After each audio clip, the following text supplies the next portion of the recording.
E aí galera, beleza? Prontos para mais uma aula do nosso curso completo sobre Water Cooler Custom? Hoje nós vamos falar sobre as bombas, da sua importância no loop, funcionamento, cuidados que devem ser tomados, o método correto de fazer a instalação delas, entre várias outras coisas. Mas antes de seguir com o vídeo, eu preciso falar uma coisa muito importante com vocês. Galera, eu preciso que vocês compartilhem os vídeos desse curso com o máximo de pessoas possíveis e não se esqueçam de deixar o like de vocês, porque fazer esses vídeos aqui tá dando bastante trabalho e eu não tô notando um retorno. Os vídeos que saíram até agora estão com pouquíssimas views e isso é bem desanimador. Então galera, façam um esforcinho, compartilhem esse vídeo aqui e os outros vídeos do curso com o máximo de pessoas possíveis, amigos, famílias, colegas de trabalho, da escola, que isso vai ajudar a gente, vai nos motivar a continuar trazendo todos os outros vídeos desse curso para vocês, além de vários outros vídeos bacanas que eu já tenho em mente, beleza? Então vamos lá, vamos falar desse componente aí que é um dos mais importantes do loop, porque sem ele o seu water cooler não vai funcionar. No mercado, assim como todos os outros componentes, existem vários modelos de bombas diferentes de várias marcas diferentes. Porém, de longe o modelo que é o mais vendido é a SC600, por conta do seu custo-benefício, e vai ser essa bomba que a gente vai estar usando de exemplo nesse vídeo aqui. Vamos começar falando da função da bomba num sistema de water cooler. A bomba serve para movimentar o fluido através do nosso loop. E é ela a responsável por levar o fluido quente para os radiadores resfriarem, assim como ela que vai pegar o fluido frio e levar para os blocos realizarem uma nova troca de calor. Como eu falei antes, sem uma bomba o water cooler não vai funcionar, porque sem ela não vai ter ninguém para movimentar o fluido para que seja realizada uma troca de calor eficiente. E como funciona uma bomba, galera? Bom, existem muitos tipos de bombas diferentes, cada uma delas projetada para uma utilização específica. Já as bombas de water cooler, em sua grande maioria, são bombas centrífugas. Isso quer dizer que elas possuem um rotor que gira em alta velocidade e esse movimento faz com que a energia cinética aumente. E essa energia cinética, por sua vez, é a responsável por realizar o movimento do fluido. Para vocês terem uma ideia de como funciona esse rotor, eu desmontei essa bomba aqui. Então pessoal, estamos aqui com a nossa SC600, aqui na parte de trás é onde fica o motor da bomba. E agora desmontando aqui a parte da frente, vocês já vão conseguir ver o rotor. Essa é a pecinha que vai girar e fazer com que o fluido saia com pressão pela parte de cima da bomba.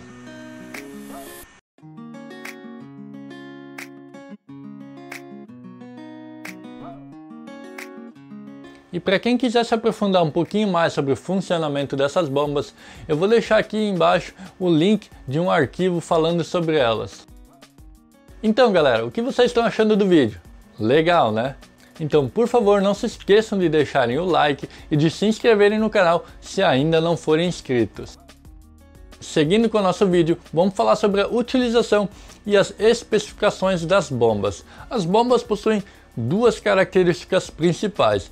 A primeira delas é o fluxo medido em litros por hora e a segunda é a coluna ou levante, essa medida em metros. Para ficar um pouquinho mais fácil de entender, é como se fosse a velocidade e a força da bomba, ou potência e torque.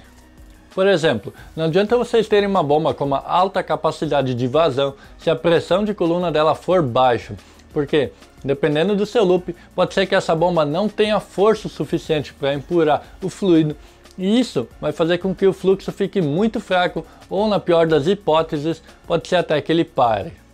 Agora sobre a utilização das bombas, eu tenho aqui alguns modelos e eu vou deixar as minhas recomendações. Vamos começar da mais fraca para a mais forte. A primeira que a gente tem aqui é a ST450. Essa bomba aqui faz 300 litros hora e tem 2 metros de coluna. Essa aqui eu recomendo para loops simples, com apenas um bloco e que utilizem no máximo um radiador de 360 mm. A segunda aqui é a SC600, a famosa SC600. Para vocês. Essa bomba aqui eu recomendo para um loop que utilize um ou até 2 blocos, mais reservatório e até um radiador de 480 mm, não mais do que isso. E a próxima é a SC1000. Com essa aqui tu vai poder montar um baita de um loop. Essa bomba aqui entrega até 1000 litros por hora e 6 metros de coluna. Essa bomba aqui eu recomendo para loops que utilizem 2 ou até 3 blocos, novamente, tanto faz se é de processador ou placa de vídeo, reservatório, medidor de fluxo e até 2 radiadores de 480 mm. Brian, posso utilizar 2 bombas no mesmo loop? Sim, até pode, porém não é recomendado. Isso só se faz em loops muito grandes, onde uma bomba só, por melhor que seja, não consegue dar conta. Caso você aí tenha o water cooler no processador e na placa de vídeo, é muito mais interessante e eficiente você fazer 2 loops separados do que fazer um com 2 bombas. Mas se mesmo assim você quiser utilizar 2 bombas, eu recomendo colocar uma delas na entrada dos radiadores e a outra na saída. As bombas são os componentes mais sensíveis do seu water cooler, então você precisa tomar bastante cuidado com elas. Jamais deixe as bombas caírem ou bata ela em outros lugares. Nunca ligue a bomba sem ter fluido dentro dela, porque também é o fluido que faz a refrigeração da bomba. E por último, utilize sempre fluidos de qualidade, porque um fluido ruim vai acabar com a vida útil da sua bomba e pode fazer ela travar em questão de minutos. E agora, galera, para finalizar esse vídeo, se eu não estiver me esquecendo de nada, vamos falar da posição correta para se instalar uma bomba. Como eu falei para vocês no último vídeo sobre os reservatórios, vocês precisam instalar a bomba de tal forma que ela puxe o fluido direto do reservatório, para evitar os problemas que eu citei no vídeo. Tanto faz se logo na saída da bomba tiver um radiador, ou um bloco, ou um medidor de fluxo. Só que o importante é que, por ela ser uma bomba centrífuga, ela fique sempre em uma dessas posições aqui. Na horizontal ou na vertical, com a entrada do fluido virado para cima. Pessoal, então foi esse o vídeo de hoje. Espero que vocês tenham gostado e que tenha ficado fácil de entender. Não se esqueçam de deixar o like de vocês e compartilhar esse vídeo aqui com todos os seus amigos para dar aquela forcinha pra gente. Aproveitando agora, eu também quero pedir desculpa para os meus seguidores fiéis por não ter trazido vídeo nas últimas semanas. Acontece que as coisas estão bem corridas por aqui, para variar, né? A Powerel está crescendo, graças a Deus. E eu confesso que um pouco se deve também ao fato do desânimo dos outros vídeos terem pouquíssimas views. Mas eu acredito que com a ajuda de vocês isso vai mudar nos próximos vídeos. E novamente espero que vocês tenham gostado. A gente se vê na semana que vem. Valeu, fui!